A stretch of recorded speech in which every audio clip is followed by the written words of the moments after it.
안녕하세요.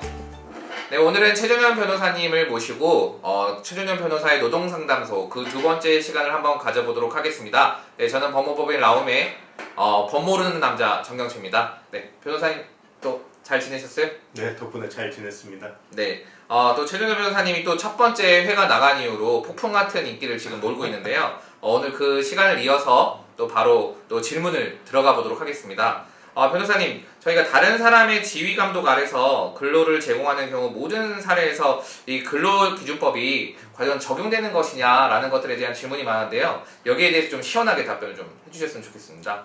네, 저희가 일반 분들이 이제 생각하시기에는 우리가 사업장에서 사장 밑에서 매달 고정된 임금을 받는다고 하면 근로기준법이 적용되는 근로자가 아닌가?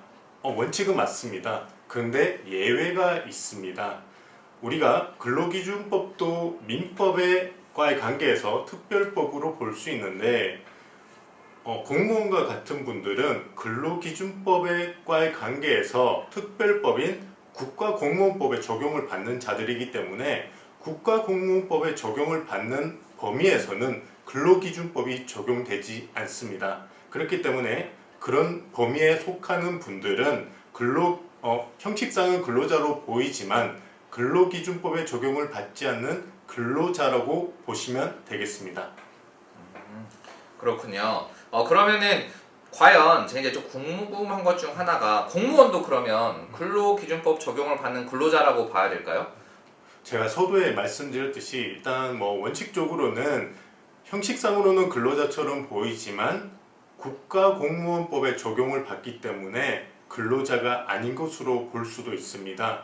왜냐하면 국가공무원법에서 근로기준법에서 정하고 있는 내용에 대해서, 즉 임금이나 복무에 관해서 국가공무원법에서 특별하게 규정을 하고 있기 때문에 이러한 범위 내에서는 근로기준법이 적용되지 않는다고 보시면 되겠습니다.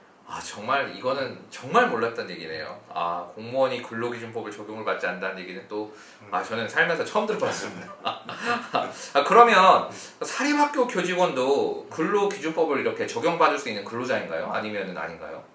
이제 공무원분들은 사실은 이제 워낙 이제 판례도 많이 나와 있기 때문에 자신들이 이제 근로기준법이 거의 적용되지 않는다고 많이 알고 있으시기 때문에 괜찮은데, 특히 사립학교 교원분들 경우에는 이게 특별법에서 규정하고 있는 부분이 있고 아닌 부분이 있기 때문에 사실 좀 혼란을 많이 겪고 계십니다.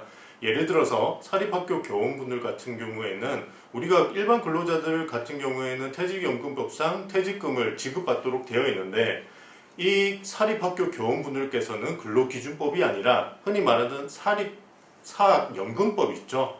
그 법에 적용을 받기 때문에 그 범위에 한해서는 근로기준법에 적용을 받지 않는다고 보시면 됩니다. 즉 쉽게 말씀드리자면 우리가 이제 근로기준법에서 흔히 규정하고 있는 내용들에 대해서 만약에 특별법으로 규정된 법이 사립학교 교원들이나 아니면 공무원법들에게 적용되는 부분이 있다면 그 부분을 제외하고 근로기준법이 보충적으로 적용된다고 보시면 되겠습니다. 그렇군요. 저는 정말 근로기준법은 모두에게 적용되는 거라고 생각해요. 전역이 아닌. 신기하네요. 역시 제가 참 잘 모르죠.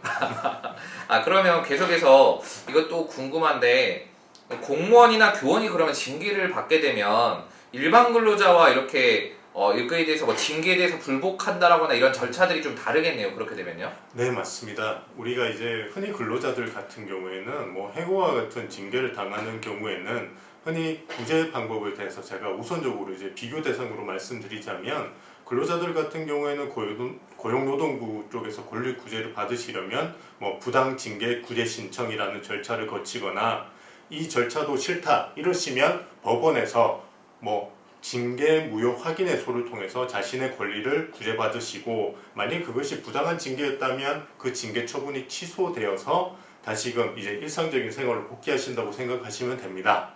그런데 문제는 뭐냐면 공무원들과 사립학교 교원 또 공립학교 교원들 같은 경우에는 문제가 되는데, 공무원들 같은 경우에는 소청심사위원회라는 것이 있습니다. 이 절차를 통해서 우선적으로 권리를 구제를 받으시고, 그런데 만약에 이제 자신의 생각과 달리 좀 좋지 않은 결과가 나오셨다고 하면 이때 해야 되는 게 뭐냐면 행정청, 즉 소청심사위원회에서의 나쁜 결과, 이 처분이 잘못됐다는 것을 행정법원에 소송을 제기하시면 됩니다. 이것을 통해서 소청심사위원회에서 이 처분이 잘못됐다는 것을 판결을 받으시면 다시금 일상적인 원상회복이 된다고 보시면 되고요. 그리고 사립학교 교원들 같은 경우에는 두 가지 절차가 있습니다. 하나는 앞서 말씀드린 것처럼 그 국가공무원들처럼 그 소청심사위원회, 교원소청심사위원회죠. 이 절차를 거치셔가지고 권리구제를 받으시거나 여기서 구제를 못 받으시면 행정법원에 똑같이 요 소청심사위원회에서의 처분을 취소해달라는 소송을 제기하시면 됩니다. 근데 이것도 싫다. 나는 교원소청심사위원회를 못 믿겠다. 이러신 분들이 한 번씩 계세요. 네. 이런 분들은 사립학교 교원의 경우에는 그냥 법원으로 바로 징계무효 확인서를 제기하시면 됩니다. 참고로 말씀드리자면 그렇다면 국립학교 교원들은 어떻게 권리 구제를 받는가 궁금해하시는 분들이 있는데 이분들 같은 경우에는 사실상 우리가 공무원으로 좀 보는 경향이 있어요. 그렇기 때문에 국가공무원과 똑같이 우선적으로 이제 뭐 선택사항이 아니라 소청심사위원회에서 교원소청심사위원회를 반드시 거치신 다음에 거기서 자기가 원하지 않는 원한 결과를 얻지 못했을 때는 행정법원에 취소 소송을 제기하시면 될 것 같습니다. 네. 오늘 너무 자세하게 설명해 주셨는데 이렇게 되면 변호사님 상담받으러 오신 분들이 없는 거 아닙니까?